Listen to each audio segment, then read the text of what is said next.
तत्सत। हरि ओम तत्सत। हरि ओम तत्सत। हरि ओम तत्सत। हरि ओम तत्सत। हरि ओम तत्सत। हरि ओम तत्सत। हरि ओम तत्सत। श्रीमान पंडित जी, माताओं, भाइयों, भागवत के 4 नाम हैं। पहला नाम भागवत, दूसरा नाम कल्पद्रुम, तीसरा नाम महापुराण, चौथा उसका नाम है परमहंस संगीता। भागवत क्यों नाम रखा? कि भगवत संबंधी सगुण साकार का खूब इसमें माल ठाल भरा हुआ। भागवत महापुराण क्यों कहा? कि 18 पुराण 18 है, और तो ऐसे उपपुराण भी हैं, परंतु उनके चलो 18 पुराण है।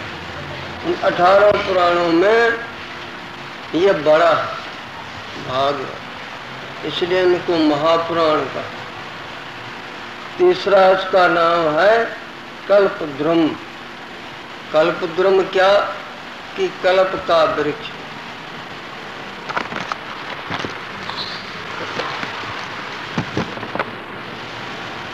कल्प के वृक्ष के नीचे बैठ करके जो आप कामना करोगे वो ठीक होता है।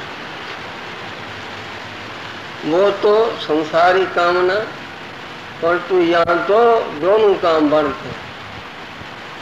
ये कल्पद्रुम। चौथा इसका नाम है परमहंस संगीता। परमहंस संगीता क्यों नाम रखा?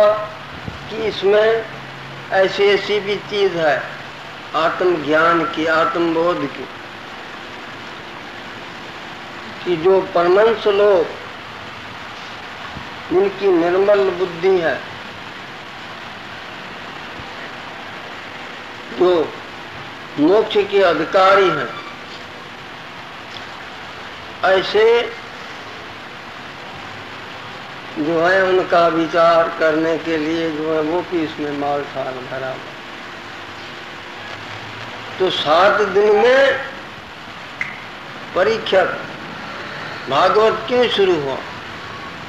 कि भागवत इसीलिए हुआ परीक्षक राजा को मोक्ष देने के 7 दिन।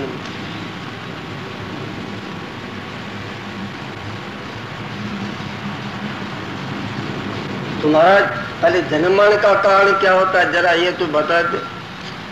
कि जन्मण का कारण है अज्ञान, वासना, कर्म। महाराज ने बताया न पंडित। कर्म प्रधान विश्व का राखा, जो जिस करा तैसा फल चाह। कर्म करने का हम लोगों को अधिकार है। कर्मणा अधिकारस्ते मां फलेषु कदाचित्। भगवद गीता 2 अध्याय 47वां श्लोक। कर्म करने का अधिकार है, फल की फल उसके हाथ में।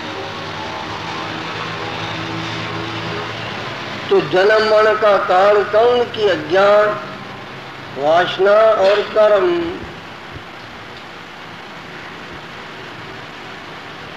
तो वो कैसे मिटेंगे? कि अज्ञान है, जिस तरह से एक क्वार्टर है, छोटा सा एक मकान, उसमें कचरा पड़ा है, खड्डे हैं, अंधेरा है।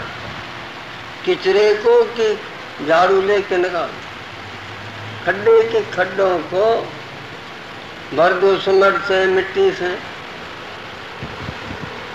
पत्थर आदि डाल करके खूब कर दो, उसमें पक्का हो।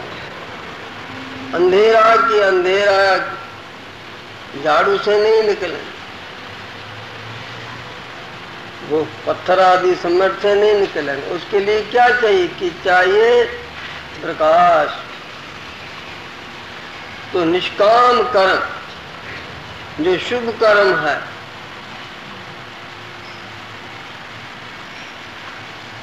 यज्ञो दानम तपस्या पावनानि मनीषणा, भगवद गीता 18वां अध्याय। यज्ञ दान तप निष्काम जो करता है उसकी मनीषणा नाम बुद्धि है, बुद्धि पावन पवित्र हो जाती, शुद्ध बुद्धि हो जाती है। तो निष्काम कर्म क्योंकि झाड़ू से उनको निकाल दो। हृदय में 3 दोष हैं, मल विक्षेप आवन। तो जो मल है किचरा पापों का वो निष्काम कर्मों से निकाल दे, सत्कर्म पुण्य कर्म। तो शास्त्रों में किन कर्मों का हिसाब किताब है कि जिन कामों से पाप और पुण्य पैदा होता उनका है हिसाब किताब। बाकी थूक छोड़ना, ऐसे चलते हैं तो ऐसे बजाय चलती है, उसका हिसाब किताब नहीं। तो निष्काम सत्कर्मों से वो किचरा पापों का निकल जाता है। कर्मों में क्या, अरे महाराज गीता में लिखा पड़ा, अर्जुन ने ही शंका करा कि जनक आदि सिद्धि को भाग गए हैं। तो कृष्ण ने कहा ऐसे नहीं समझना कि कर्मों से ही मोक्ष हो गया। कर्मों से मोक्ष नहीं होता। पानी संधि में तो निरहृत की तमन्ना लाएंगे जवाब जयराम जी की। तो सकाम जो कर्म है वो उनमें क्या शक्ति है कि सकाम कर्म जो है वो कामना रखा शुरू की, इंद्रपुरी की, इंद्र बन गया। यज्ञ आदि खूब कर करके इंद्र बन गया। जब ही पूर्ण हो गया समापन, इंद्रपुरी चले गए। तो कामना वाले कर्मों का कुछ इज्जत नहीं। भगवत गीता में क्षीण पुण्य मृत्यु लो, जब भी वो पुण्य क्षीण हुआ तो फिर आ जाएगा इसमें। जैसे को राजा हो, बड़ा राजा, पर राजा ही छूट जाए और लकड़ी बेचता रहे सिर पर और घास ले बेचे, क्या फायदा। तो इंद्र तो बड़ा, जब भी पुण्य क्षीण हो गया फिर धक्का खाता रहेगा। तो सकाम कर्म, गीता कामना वाले कर्मों के बरखिलाफ। हाँ, निष्काम कर्म, निष्काम कर्मों का फल क्या है उसको ईश्वर अर्पण कहो, चाहे निष्काम कर्म कहो। उनका फल क्या है कि फल उनका है यज्ञोदानम तपस्या पावनानि मनीषा, बुद्धि पावन पवित्र होती। उपासना से क्या होता है कि राजयोग, हठ योग, लय योग, मंत्र योग, ये उपासना के अंतर्गत है। उपासना से क्या होता है कि योग चित्तवृत्ति निरोध है, मन स्थिर हो जाता है। बाकी क्या रहा है कि अज्ञान, अज्ञान कैसा मिटेगा? कर्म उपासना से कि नहीं। वेद में 3 कांड क्यों आए? कांड माना भाग। एक में है नित्य कर्म, निमित्त कर्म, काम्य कर्म, अध्यात्म कर्म, अधिदेव कर्म, अधिभूत कर्म आदि कर्म। देवी भक्ति, रागा भक्ति, पराभक्ति आदि, श्रवण ज्ञान, मनन ज्ञान, ध्यान ज्ञान। तीसरा कांड ज्ञान कांड, श्रवण ज्ञान, मनन ज्ञान, ध्यान ज्ञान, साक्षात्कार ज्ञान। ऐसे ये क्यों महाराज इतने 3 क्यों कांड रखा? गीता में वो आया कर्म उपासना ज्ञान, ये क्यों रखा? एक ही रख दे, कर्म रख दिया, जहाँ उपासना रख देते, जहाँ ज्ञान ही रख देते। अभी 3 क्यों रखा? कि आप 3 क्यों रखे हैं? खाली दिवाली बना देते, यहाँ चित्त ही रख देते। जयराम जी की आप बुनियाद बनाया, नींव पहले, नींव शुरू करा है, पीछे देवाल, उनके पीछे चित्त रखा। ठीक है कि नहीं? तो भगवान की बुद्धिमान है। कुचरे निकालने के लिए झाड़ू चाहिए, झाड़ू लगाया, निष्काम कर्म रूपी झाड़ू से पाप रूपी कचरा गया। और जो चंचलता है मन की, कि मन की चंचलता उपासना से, देखो अभी उपासना कर रहे हैं, भगवान के गुण गा रहे हैं, कैसे आनंद आता है कोई प्रपंच मन में संकल्प विकल्प को होता है, ठीक है कि नहीं? तो इस तरह से मन, अरे महाराज कोई 25 दिन हो गए हम ध्यान में बैठे तो अभी तक मन में स्थिरता नहीं आई। अरे ये मामूली बात है, अभी 25 दिन में हो गया। बैठो, आप अच्छी तरह से बैठो, ध्यान करो धीरे धीरे, शनि कंथा शनि पंथ। अभी इतने है भाई, भागवत के ये पत्र एक दिन में पंडित पूरा कर देंगे। और ये पहाड़ है जहाँ इसको बहुत सीढ़ियाँ लगी हुई है, गिरनार पर चढ़ता है। अभी गिरनार चढ़ता है तो क्या बस ऐसे ही है? अरे 10,000 सीढ़ियाँ है उसको एकम। तो धीरे धीरे निरम जी, तो निष्काम कर्म करने से वो कितना निकलाता है पापों की। उपासना से मन स्थिर होता है। तो हमारे स्थिर मन की जरूरत है, सुनते हो कि नहीं? हाँ, सुन रहे हैं कि जिसका मन स्थिर नहीं वो नहीं सुना पाए, नहीं सुन सके।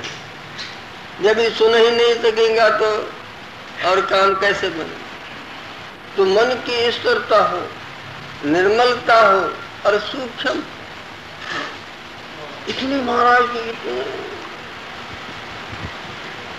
इतने महाराज दर्शनी को साफ कर दिया। फिर देख ले ये सबको, अच्छा दर्शनी को मैं साफ कर देता हूँ, फिर यूं करके इसको यूं कर देखेगा मुख। जयराम जी की दर्शनी साफ है, देखेगा मुख फिर नहीं तो भी ऐसे जरा जाएंगे, यूं करेंगे जब। तो मन स्थिर निर्मल होना चाहिए, स्थिर हो, निर्मल हो और सूक्ष्म हो। सूक्ष्म माने क्या कि जिसमें आत्मबोध के संस्कार हो। आप शरीर नहीं है, हे अर्जुन, आप शरीर नहीं है। मोक्ष करा 7 दिन में सुखदेव ने। परीक्षित को किससे करा? कि करा ज्ञान से, और कोई इनका नहीं है। ज्ञान के मिटाने के गुरु वशिष्ठ कहते हैं योग वशिष्ठ के अंदर, हे राम बस इसका उपाय है। ज्ञान की अज्ञान नहीं बड़ा दुख देता है।